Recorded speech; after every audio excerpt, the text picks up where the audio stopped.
आपकी G20 समूह की जो समिटें होने वाली है, मैं इसके बड़ा इम्पोर्टेंट देखता हूं, क्योंकि पोस्ट कोरोना दुनिया कैसी होगी, अर्थव्यवस्था कैसी होगी, सप्लाई चेन कैसी होगी, इन सारे विषयों पर बड़ी गंभीरता से अब G20 समूह ने भी सोचना होगा। और उसमें आपने जो सहयोग की बात कही है, इसके लिए मैं आपका धन्यवाद करता हूं और हम सब मिलकर के दुनिया की भलाई के लिए जरूर काम करेंगे। आपको मालूम होगा, हमने पिछले जब से कोरोना कालखंड का समय शुरू हुआ, हमने 80 करोड़ परिवारों को, 80 करोड़ लोगों को हम मुफ्त में भोजन पहुंचा रहे हैं, ताकि और शायद दुनिया में सबसे बड़ा ऐसा कार्यक्रम होगा। और हमारी कोशिश यही है कि इस संकट के कालखंड में गरीब से गरीब की चिंता सबसे पहले हो। और दूसरा, हमने ध्यान केंद्रित किया रिफॉर्म्स पर। कोरोना कालखंड का हमने भरपूर समय का उपयोग किया रिफॉर्म के लिए। और आपने देखा होगा कि हम जिस रास्ते पर चले, आज हमारे उस कदमों को लेकर के दुनिया के जो अर्थशास्त्री हैं वो भी उसकी भरपूर सराहना कर रहे हैं कि भारत बहुत मजबूती से आगे बढ़ रहा है। और मुझे विश्वास है कि दुनिया की जो अपेक्षाएं हैं उसको भारत जरूर पूरा करेगा। आज जब मैं आपसे बात कर रहा हूं तो भारत कोरोना की एक और वेव से सावधानी और सतर्कता के साथ मुकाबला कर रहा है। साथ ही भारत आर्थिक क्षेत्र में भी कई आशावान रिजल्ट्स के साथ आगे बढ़ रहा है। भारत में आज अपनी आजादी के 75 वर्ष होने का उत्साह भी है। और भारत आज सिर्फ एक साल में ही 160 करोड़ कोरोना वैक्सीन डोज देने के आत्मविश्वास से भी भरा हुआ है। साथियों, भारत जैसी मजबूत डेमोक्रेसी ने पूरे विश्व को एक खूबसूरत उपहार दिया है। एक बुके ऑफ होप दिया है। इस बुके में है हम भारतीयों का डेमोक्रेसी पर अटूट ट्रस्ट। इस बुके में है 21वीं सदी को एम्पावर करने वाली टेक्नोलॉजी।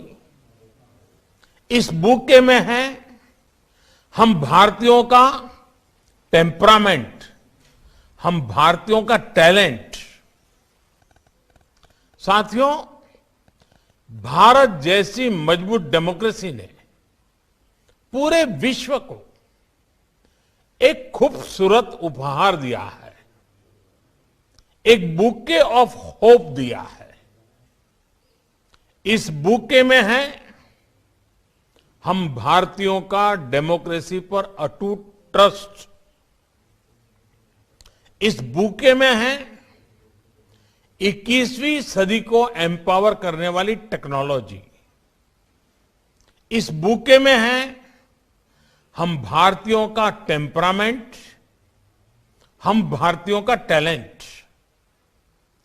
जिस मल्टीलिंगुअल, मल्टीकल्चरल माहौल में हम भारतीय रहते हैं, वो भारत ही नहीं बल्कि पूरे विश्व की बहुत बड़ी ताकत है।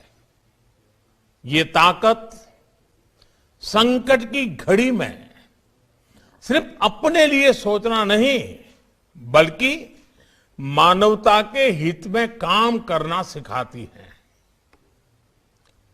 कोरोना के समय में हमने देखा है कि कैसे Bharat one earth one health इस विजन पर चलते हुए अनेकों देशों को जरूरी दवाइयां देकर, वैक्सीन देकर करोड़ों जीवन बचा रहा है। आज भारत दुनिया का तीसरा सबसे बड़ा फार्मा प्रोड्यूसर है, फार्मेसी टू द वर्ल्ड है। आज भारत दुनिया के उन देशों में है जहां के हेल्थ प्रोफेशनल्स, जहां के डॉक्टर्स अपनी संवेदनशीलता और एक्सपर्टीज से सबका भरोसा जीत रहे हैं। साथियों, संवेदनशीलता संकट के समय में परखी जाती है, लेकिन भारत का सामर्थ्य इस समय पूरी दुनिया के लिए उदाहरण है। इसी संकट के दौरान भारत के आईटी सेक्टर ने 24 घंटे काम करके दुनिया के तमाम देशों को बहुत बड़ी मुश्किल से बचाया है। आज भारत दुनिया में रिकॉर्ड सॉफ्टवेयर इंजीनियर भेज रहा है। 50 लाख से ज्यादा सॉफ्टवेयर डेवलपर्स भारत में काम कर रहे हैं। आज भारत में डीरेगुलेट कर दिया है। भारत ने आईटी सेक्टर और बीपीओ से जुड़े आउटडेटेड टेलीकॉम रेगुलेशंस में बड़े रिफॉर्म्स किए हैं। साथियों, भारत ग्लोबल सप्लाई चेन्स में विश्व का एक भरोसेमंद पार्टनर बनने के लिए प्रतिबद्ध है। हम अनेक देशों के साथ फ्री ट्रेड एग्रीमेंट के रास्ते बना रहे हैं। भारतीयों में इनोवेशन की, नई टेक्नोलॉजी के अडॉप्ट करने की जो क्षमता है, एंटरप्रेन्योरशिप की जो स्पिरिट है, वो हमारे हर ग्लोबल पार्टनर को नई ऊर्जा दे सकती है।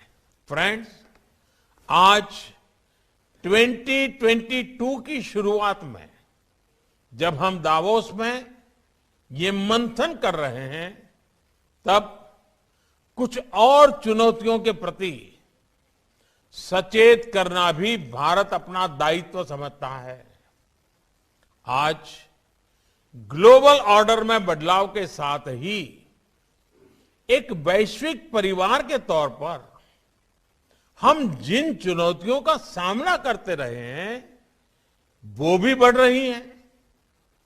इनसे मुकाबला करने के लिए हर देश, हर वैश्विक एजेंसी द्वारा कलेक्टिव और सिंक्रोनाइज एक्शन की जरूरत है।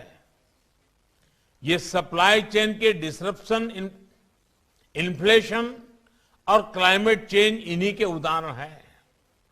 एक और उदाहरण है क्रिप्टो करेंसी का। जिस तरह की टेक्नोलॉजी इससे जुड़ी है, उसमें किसी एक देश द्वारा लिए गए फैसले इसकी चुनौतियों से निपटने में अपर्याप्त होंगे। हमें एक समान सोच रखनी होगी।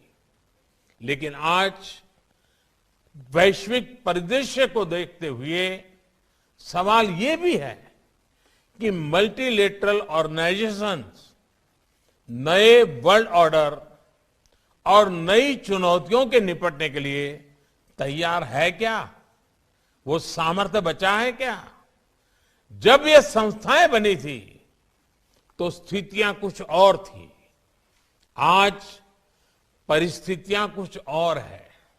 इसलिए हर लोकतांत्रिक देश का यह दायित्व है कि इन संस्थाओं में रिफॉर्म्स पर बल दे, ताकि इन्हें वर्तमान और भविष्य की चुनौतियों से निपटने में सक्षम बनाया जा सके।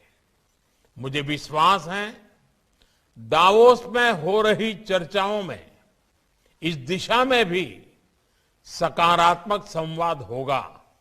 फ्रेंड्स, नई चुनौतियों के बीच आज दुनिया को नए रास्तों की जरूरत है, नए संकल्पों की जरूरत है। आज दुनिया के हर देश को एक दूसरे से सहयोग की पहले से कहीं अधिक जरूरत है। यही बेहतर भविष्य का रास्ता है। मुझे विश्वास है कि डावोस में हो रही ये चर्चा इस भावना को विस्तार देगी। फिर से एक बार वर्चुअली भी आपसे मिलने का मौका मिला।